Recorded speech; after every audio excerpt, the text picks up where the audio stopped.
I always like to tell you what happens because the fighter doesn't like to tell you because they don't want to look like they're making excuses. Yo! And she was ill last week and she was playing catch up on the weight and she really struggled with the weight this time around, and I think there was a few shouts of maybe pulling her out of the fight, and they didn't. And she went in flat. She went in without her usual zip, but she also went in against a good opponent. I mean, you know, and I think I don't mind what I saw tonight. One, because I think people might actually be up for fighting her now, and two, because she learned so much. I mean, she was devastated. Like, she was in tears after, like, and I said, like, after 2 or 3 rounds, I was actually thinking, we might have our hands full here. So I actually said, you've done well actually to win the back half of the fight and win a good competitive fight. So she's 19 years old, and there's so much pressure, like, you know, all this whole stuff, you know, and unfortunately that comes with it. Star girl, everyone talking about her. I mean, Katie Taylor said she's the future, like, superstar of women's boxing. She's 19 years old, but she's a phenomenal talent. And I just, one thing that we love to do is give these young fighters really good activity, but sometimes they fight a little bit too often, and I just feel with her, she just needs a little break. You know, she came back after Christmas, got back in the gym, and also she needs to establish what weight she's going to box at, because when she started, we thought it was 118 pounds, and it was too tough. So then, now she's talking about 122 pounds, and even that was tough this time around, but that mainly because of the problems in camp. So, but I also said to her that if you're going to fight at 122, you don't need to weigh 122, you're in an 8-round fight. Weigh 124. The last thing you want to be doing in fights like this is struggling to make weight and underperforming. So it's actually a really big learning curve for her tonight, and you know, it's tough when you see her go back to the change room just like devastated in tears, because, you know, and she took some good shots. Like I said, like, that's a good thing, you got a chin. She's like, yeah, just been in like that, all the small gloves on. I was like, good, you know, not good, but it's all part of the learning process. Just hear anything? Eddie, there's a famous saying in boxing that if you want low to get a dog. And when I was training with Prince Nazim and Benny in the 90s, being in the gym, I saw a similar thing where the fighters were split. He said, no, the fighters taking the punches, and a lot of people went with the fighter's opinion. A lot of people went with the trainer's opinion. Would you say that the thing that's happened with Conor, that the one thing that hurts you the most is that it could have been communicated a lot better to yourself? Yeah, no, I'd go with the fighter's opinion, to be honest with you, which is, I think the fighters always deserve the best in. And there's a way to do that, you know, like there's a code of, as far as I'm concerned, of loyalty and respect, and honesty. And that honesty is, hi Eddie, I've got a bit of a problem. Someone's come on to me and made me this offer. What do you think I should do? You're my guy. Like, there are guys, I mean, like, you know, people reach out to Anthony Joshua, right, all the time. Now, he has a career-long deal with us, but regardless, as soon as that message comes through, it's with me within a couple of minutes. Because what he says is, Eddie's my guy, and he sends it straight to me. Johnny Fisher, the other day, got invited to the Netflix press conference. He turned up there, and some guys from Saudi Arabia and Spencer Brown and those guys said, Johnny, we want you on this show. And the first thing he did, when he left a few minutes later, was call me straight away and tell me, I want to tell you what just happened, you know, and I've told him to call you, right? I will never ever begrudge or let a fighter have an opportunity slip that is just too good for their career. So I agree with the fighters, but you have to put your trust in me. And so, you know, and all that was is just a conversation to say, listen, Eddie, I've had this mad offer. What do you think we should do? And I would say, listen, let's go to the zone. Let's see what we can do. And if we can't get anywhere near, we have to seriously consider taking this offer. Now, under no circumstances will I say, you're not taking that. You can't, because that's just not the way we operate at all. So, and I just felt like I deserved a call rather than an email from a lawyer, you know. And it was just for one fight, right? So Wilson. I think it's a bit of a red herring, but look, the world's mad. I've seen so much stuff. Who was it? Charlie Edwards commenting on post game. This is 100%. They're playing up here. Like this is scripted. Something's fucking scripted. Oh yeah, great script. Yeah, mug me off. Yeah, I don't. There's no script about it. This is just what happened. So, but again, like, I knew about this on Friday. So for me now, time is a healer, and I'm quite chill. Like literally, I've never had the support I've had today. It's been unbelievable. It's like someone passed away. People are coming up to me going, "Are you okay?" I'm like, "Yes." I wasn't quite okay on Friday, but it's just time. But I just felt like, I went. There's a lot of people in this room.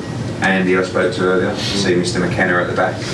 They know what the hill I died on during those 2 years, but I weren't going to back down because I believed it.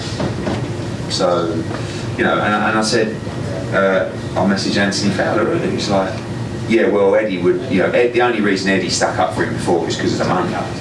There was no money. I was giving him money. You know what I mean? I wasn't asking for it back. I was just in deep. And it's like, and even with the Eubank money that we made, we only covered our losses from the show that fell through. But it was principle. And I believed him, and that's my loyalty towards him, of having his back and making sure that all the bullets that came in, I stood there like Batfink, and I took them all while he was behind me. It's just the way we are. Just here, Eddie, we've obviously already seen the clash between Zuffa and Maurizio Sulaiman, and we know Zuffa maybe wants to move away from the original belts. What do you think this move to Zuffa means for maybe Conor Benn's #1 position with the WBC? I don't think Conor's absolute sole principle is money. And I don't begrudge that at all. Some people want legacy. Some people want money. I would like a mix of both for the fighters. I think legacy. And I actually had a conversation with him. We had lunch in New York about 3 weeks ago, whenever it was. And I said to him, me personally, to see you win a world title would be the most incredible thing. Because when you came into the sport, you were awful. And now he's become a world-class fighter. And he's worked so hard, by the way. But I'll tell you something now, Tony Sims, the job that Tony Sims has done on Conor Benn will go down as one of the most incredible training jobs I've ever seen. Because, and you need a good student, and Conor's work ethic is incredible. But Tony Sims has produced a world-class fighter out of absolute, couldn't even say hardly like a white-collar fighter, honestly, when he started. It's been amazing to see. And I said to Conor Benn at the lunch, if you win a world title like your dad, it will be the most incredible achievement from you. And because I wanted him to fight Lewis Crocker, but he didn't want that fight. Obviously, the IBF. He didn't like Billy Nelson, and it was all like. But then I wanted him. Then we were looking at the Rolly Romero fight, and I was like, you beat Rolly Romero. You could unify against the winner of Garcia Barrios. But with Conor, it's money now. And I think because he's been in trouble in that respect, I think he wants to just rack it up. Do you know what I mean? And I don't blame him either if you don't think you're going to go on and do all those things. So as far as his position with the WBC, Maurizio texted me tonight actually, but one of literally 200 people in boxing about the situation. For me, the most interesting thing that's going to happen over the next couple of weeks is the Jai Opetaia fight.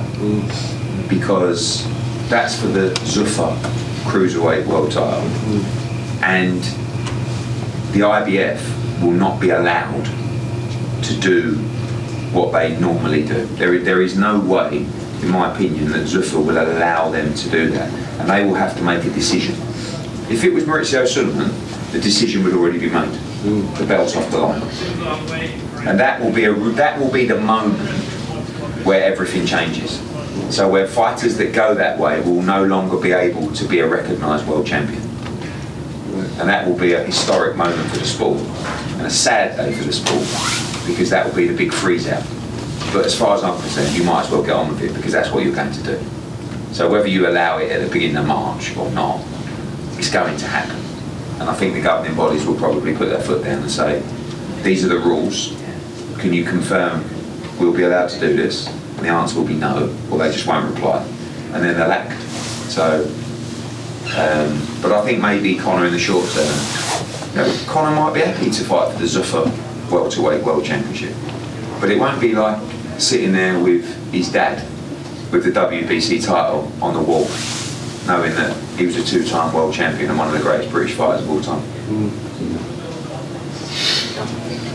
Obviously, Conor mentioned in his statement he'd still like to have a partnership with yourself and Matchroom. How realistic do you think that is, or do you think it's down the bridges? I don't know what that partnership looks like. I mean, I wasn't planning on sitting underneath Dana White at the press conference and doing his shoelaces or whatever it's going to be, but we can work together.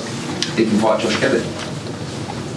I mean, again, that's another world like that. Those kind of fights for me, I think 154 actually is going to be the weight class that Conor Benn sort of migrates to.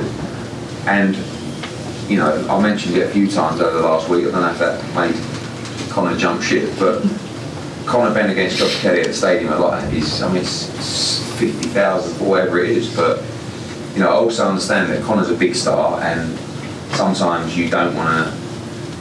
It's weird when some people like they don't want to give the other guy like Josh Kelly the fight, even though they're challenging for the title. No, I get it, because he's looking at Ryan Garcia, but it's a big fight, so we'll have to see.